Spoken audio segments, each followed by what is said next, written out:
നിങ്ങളുടെ റിലേഷൻഷിപ്പിൽ നിങ്ങളുടെ പേഴ്സണുമായിട്ടുള്ള റീകൺസിലേഷൻ പോസിബിലിറ്റി എത്രത്തോളമാണ് എന്ന് നമുക്ക് നോക്കാം. കൂടുതൽ പേർക്കും ഒരു നോ കോണ്ടാക്ട് സിറ്റുവേഷൻ ആണ് ഇവിടെ കാണുന്നത്. അതുപോലെ തന്നെ ഈ no contact situation may be നിങ്ങളായിട്ട് തന്നെ ഈ ഒരു സിറ്റുവേഷനിൽ നിന്ന് ലെറ്റ് ഗോ ചെയ്തതോ മൂവ് ഓൺ ചെയ്തതോ ആയിരിക്കാം. പക്ഷേ ഈ ഒരു സമയത്ത് നിങ്ങൾ ഒരുപാട് വേദനിക്കുന്നതോടൊപ്പം തന്നെ ഒരു ആക്ഷൻ എടുക്കാൻ കഴിയാതെ അത്രയധികം ഡിപ്രഷനിലേക്ക്, ഒരു പെയിൻഫുൾ സിറ്റുവേഷനിലേക്ക് നിങ്ങൾ പോയതായിട്ട് കാണുന്നുണ്ട്. ആ ഒരു സെയിം ഫീലിങ്ങിൽ അല്ലെങ്കിൽ ഒരു സെയിം സിറ്റുവേഷൻ ആണ് നിങ്ങളുടെ പേഴ്സണും ഈ ഒരു സമയത്ത് ഫീൽ ചെയ്യുന്നത്. കൂടുതൽ പേർക്കും ഈ ഒരു ഫിനാൻഷ്യൽ ആയിട്ടുള്ള കാര്യം അല്ലെങ്കിൽ മണി റിലേറ്റഡ് ആയിട്ടുള്ള ഒരു ഇഷ്യൂ ആണ് നിങ്ങൾക്കിടയിലെ സെപ്പറേഷൻ എന്ന് കാണുന്നുണ്ട്. അത് നിങ്ങൾക്കിടയിലെ ഒരു തേർഡ് പാർട്ടി സിറ്റുവേഷൻ ആയിട്ട് വന്നിട്ടുണ്ട്. ആ ഒരു ഫിനാൻഷ്യൽ സ്ട്രഗിൾ അല്ലെങ്കിൽ ഒരു കരിയറിൽ എന്തെങ്കിലും പ്രോബ്ലം പെട്ടെന്ന് ഈ വ്യക്തിക്ക് ഉണ്ടായിട്ടുണ്ടാവാം. ആ ഒരു കാരണം കൊണ്ടായിരിക്കാം നിങ്ങൾക്കിപ്പോൾ ഒരു സെപ്പറേഷൻ അല്ലെങ്കിൽ ഒരു പ്രോപ്പർ കമ്മ്യൂണിക്കേഷൻ ഇല്ലാത്ത അവസ്ഥ ഉണ്ടായത്. പക്ഷെ ആ വ്യക്തിയുടെ കയ്യിൽ നിന്നുണ്ടായ മിസ്റ്റേക്ക് ആണ് എന്ന് ആ വ്യക്തി ഇപ്പോൾ അക്സെപ്റ്റ് ചെയ്യുന്നുണ്ട്. അതുകൊണ്ട് തന്നെ നിങ്ങളോട് സോറി പറയണമെന്ന് ആ വ്യക്തി വളരെ അഗാധമായിട്ട് ആഗ്രഹിക്കുന്നുമുണ്ട്. ഓക്കെ. അതുപോലെ തന്നെ ആ വ്യക്തി നിങ്ങളുമായിട്ട് ഒരു മാരീഡ് ലൈഫ് ആഗ്രഹിക്കുന്നുണ്ട്. നിങ്ങളുമായിട്ടുള്ള ഫാമിലി, കുട്ടികൾ, അങ്ങനെ വളരെ ഹാപ്പി ആയിട്ടുള്ളൊരു ഫാമിലി റിലേഷൻഷിപ്പ് ആകണം. ഈ ഒരു സിറ്റുവേഷനിൽ നിന്നെല്ലാം ഒരു ചേഞ്ച് ഉണ്ടാവണം എന്നെല്ലാം ആ വ്യക്തി ഒരു സമയത്ത് ആഗ്രഹിക്കുന്നുണ്ട്. വളരെ ഒരു ഹാപ്പി സിറ്റുവേഷൻ, ഒരു സെലിബ്രേറ്റീവ് മൊമെന്റ് നിങ്ങൾക്കിടയിൽ ഉണ്ടാവണം എന്ന് ആ വ്യക്തി ആഗ്രഹിക്കുന്നുണ്ട്. ഓക്കെ. നിങ്ങളുമായിട്ടുള്ള റിലേഷൻഷിപ്പിൽ അവർക്ക് ഉണ്ടായിട്ടുള്ള നഷ്ടങ്ങൾ എന്ന് പറയുന്നത് ആ വ്യക്തിയുടെ ലൈഫിൽ ആ വ്യക്തിക്കുള്ള മനസ്സമാധാനം എല്ലാം ഇപ്പൊ നഷ്ടപ്പെട്ടതായിട്ട് ആ വ്യക്തി ഫീൽ ചെയ്യുന്നുണ്ട്. And then the lovers card. Okay. ആ വ്യക്തി ഇപ്പോൾ വളരെ ഫിസിക്കലി സ്പിരിച്വലി നിങ്ങളുമായിട്ട് കണക്ട് ചെയ്യാൻ ശ്രമിക്കുന്നുണ്ട്. അതുകൊണ്ട് തന്നെ ഇവിടെ റീകൺസിലേഷൻ പോസിബിലിറ്റി വളരെ കൂടുതലായിട്ട് കാണുന്നുണ്ട്. ഓക്കെ. ഈ ഒരു നോ കോണ്ടാക്ട് സിറ്റുവേഷനിൽ ഒരു ചേഞ്ച് ആണ് ആ വ്യക്തി ഇപ്പോൾ ആഗ്രഹിക്കുന്നത്. അതുകൊണ്ട് തന്നെ വളരെ അൺഎക്സ്പെക്റ്റഡ് ആയിട്ട് നിങ്ങളുടെ ഈ സിറ്റുവേഷനിൽ നിങ്ങൾ പ്രതീക്ഷിക്കാത്തൊരു സാഹചര്യത്തിൽ തന്നെ ഈ വ്യക്തി നിങ്ങളിലോട്ട് കോണ്ടാക്റ്റിൽ വരും എന്ന് തന്നെയാണ് ഇവിടെ കാണുന്നത്. ഓക്കെ. ആ വ്യക്തി പല കാര്യങ്ങളും ഒരു അഡ്ജസൻറ്റ് പോസിബിലിറ്റീസ് ആ വ്യക്തി നോക്കുന്നുണ്ട്. ആ വ്യക്തി നിങ്ങളിലേക്ക് തിരികെ വരാനായിട്ട് പുതിയ ഒരു വീക്ഷണത്തിലൂടെ അല്ലെങ്കിൽ പുതിയൊരു നേർക്കാഴ്ചയിലൂടെ ആ വ്യക്തി നിങ്ങളിലേക്ക് വരാനായിട്ട് ശ്രമിക്കുന്നുണ്ട്. ഓക്കെ. Then abundance. ഓക്കെ. ആ വ്യക്തി ഒരുപാട് ആ വ്യക്തിയുടെ ലൈഫിലുള്ള ആ സ്ട്രഗ്ലിംഗ് സിറ്റുവേഷൻസ് ആ വ്യക്തിയുടെ ലൈഫിൽ നിന്ന് ചേഞ്ച് ആവുന്നതായിട്ട് കാണുന്നുണ്ട്. ആ വ്യക്തി ലൈഫിൽ നേടിയെടുക്കണം എന്ന് ആഗ്രഹിച്ചിട്ട് നിങ്ങളുടെ റിലേഷൻഷിപ്പിൽ നോ കോണ്ടാക്റ്റിലേക്ക് പോകാനുള്ള കാരണങ്ങളെല്ലാം മാറി മാറി വരുന്നതായിട്ട് കാണുന്നുണ്ട്. ആ വ്യക്തിയുടെ ലൈഫിൽ അബണ്ടൻസ് ഉണ്ടാവാണ്. And okay. ക്രിയേറ്റിവിറ്റി, ഒരുപാട് ക്രിയേറ്റീവ് ആയിട്ടുള്ള ഒരു വ്യക്തി ആയിരിക്കാം. അതുകൊണ്ട് തന്നെ ആ വ്യക്തിയുടെ ലൈഫ് തന്നെ ആ വ്യക്തി ചേഞ്ച് ആക്കാൻ ശ്രമിക്കുന്നുണ്ടാവാം. And then break through.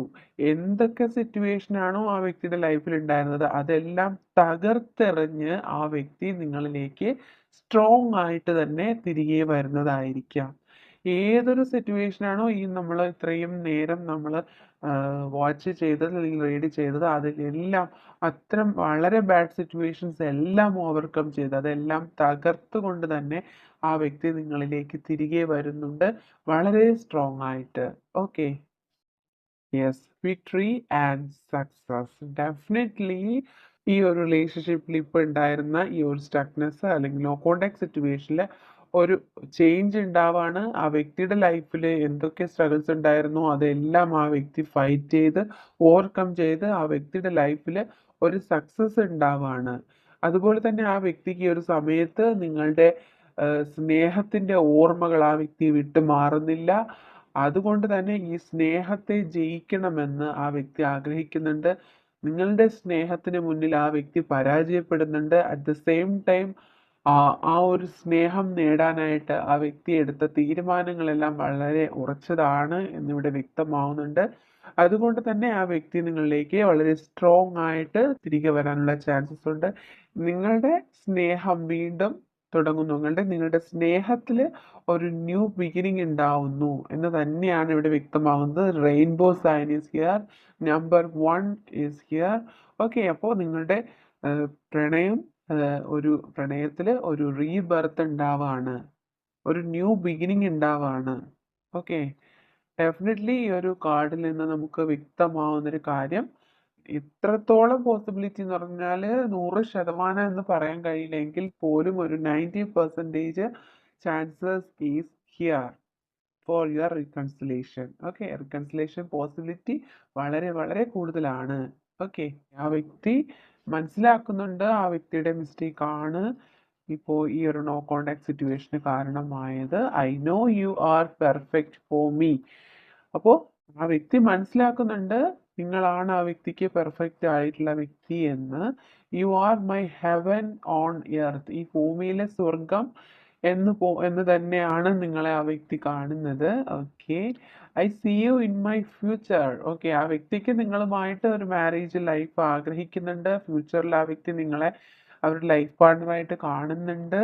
And then I can't get you out of my mind. ആ വ്യക്തിക്ക് ഒരു നിമിഷം പോലും നിങ്ങളെ അവരുടെ മനസ്സിൽ നിന്ന് ഒഴിവാക്കാൻ പോലും കഴിയുന്നില്ല. മേ ബി സെപ്പറേഷനിലാണ്, നിങ്ങൾ ഫിസിക്കലി സെപ്പറേറ്റഡ് ആണ് എങ്കിൽ പോലും മനസ്സിൽ നിന്ന് ഒരിക്കലും ആ വ്യക്തിക്ക് നിങ്ങളെ ഒഴിവാക്കാൻ കഴിയുന്നില്ല. And finally intense desire to see you. Okay, wow, ആ വ്യക്തിക്ക് നിങ്ങളെ കാണാനായിട്ട് ഇൻറ്റൻസ് ഡിസയർ ആണ്, ഒരുപാട് ഡീപ്പായിട്ട് ആ വ്യക്തി ആഗ്രഹിക്കുന്നുണ്ട്. ഓക്കെ, നിങ്ങളുടെ റിലേഷൻഷിപ്പുമായിട്ട് കണക്ട് ചെയ്ത് കിട്ടുന്ന എന്തെങ്കിലും ക്ലൂസ് ഉണ്ടോ എന്ന് നമുക്ക് നോക്കാം. Okay, letter J, music, letter L. Okay, within 3 days. Okay, possibilities are here. 3 ദിവസത്തിനുള്ളിൽ നമ്മൾ ഈ റീഡിങ് പോസിബിലിറ്റി ആണ് നോക്കുന്നത്, അതുകൊണ്ട് തന്നെ ക്ലൂസിൽ നമുക്കത് തന്നെ വ്യക്തമാവാം ആയിട്ടെടുക്കാം. 3 ദിവസത്തിനുള്ളിൽ നിങ്ങൾ തമ്മിൽ റീകൺസിലേഷനുള്ള ചാൻസസ് കാണുന്നുണ്ട്. Number 2 and okay 2 days. Okay, 2 daysഉം പോസിബിലിറ്റി ആണ്. 22 number is here. Short tempered. Okay, നിങ്ങൾ പെട്ടെന്ന് ദേഷ്യം വരുന്ന വ്യക്തിയായിരിക്കാം, അല്ലെങ്കിൽ നിങ്ങളുടെ പേഴ്സൺ ആയിരിക്കാം. Number 14 letter you and okay yes possible. അപ്പോൾ പോസിബിലിറ്റി ആണ് നമ്മൾ എടുത്തത്. പോസിബിലിറ്റി ഉണ്ട്, നിങ്ങൾ റീകൺസിലേഷനുള്ള പോസിബിലിറ്റി വളരെ വളരെ കൂടുതലാണ്. ആൻഡ് സെൻസിറ്റീവ്, മേ ബി നിങ്ങളായിരിക്കാം അല്ലെങ്കിൽ നിങ്ങളുടെ പേഴ്സൺ ആയിരിക്കാം, ഒരുപാട് സെൻസിറ്റീവ് ആയിട്ടുള്ള വ്യക്തിയായിരിക്കാം. Tired up situation. ഓക്കെ, ആ വ്യക്തി ഇപ്പോൾ ഈ നോ കോണ്ടാക്ട് സിറ്റുവേഷനിൽ നിങ്ങളായിരിക്കാം അല്ലെങ്കിൽ നിങ്ങളുടെ പേഴ്സൺ ഒത്തിരി ടയർഡ് അപ്പ് സിറ്റുവേഷനിലാണ് എന്ന് കാണുന്നുണ്ട്.